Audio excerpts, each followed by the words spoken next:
Karen had recurrent episodes of cellulitis. So that's infection in the skin.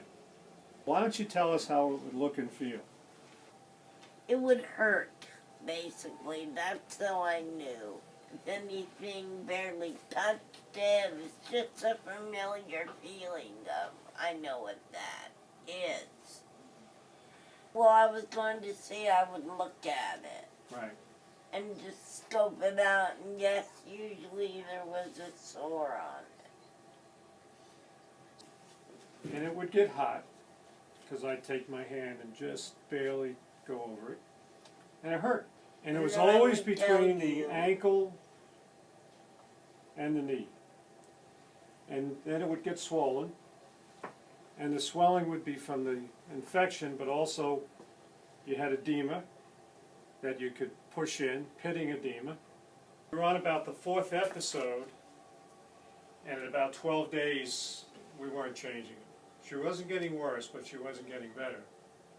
And we have problems, so we have to...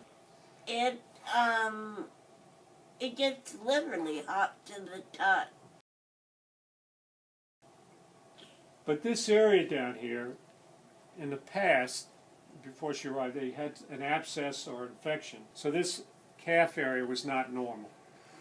It's a thin bone. Right, up here. And there would be all these little ulcers and sores and openings, which each one by itself didn't look that big. But they, together, were pretty impressive.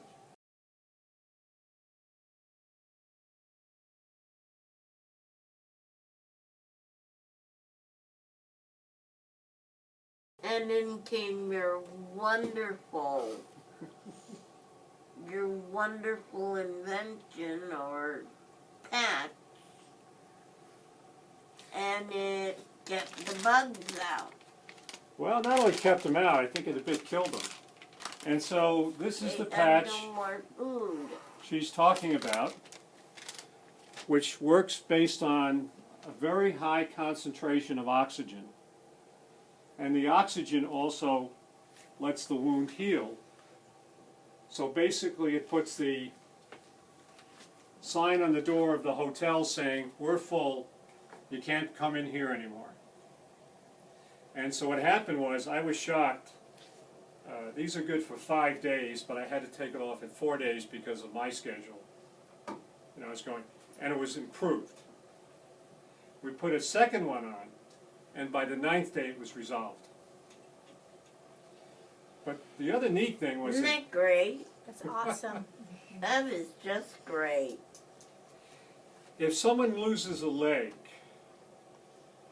statistically it's a 50% probability of losing the other leg in 2 years.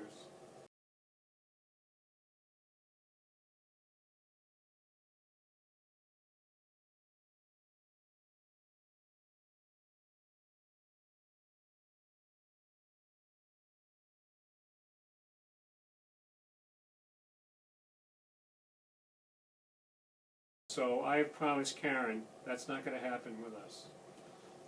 And so, on the other hand, I was really being limited by the amount of antibiotics I could use. So Karen's off the antibiotics, the leg looks great, there's no little holes and excoriations and fancy doctor words. And she's doing great.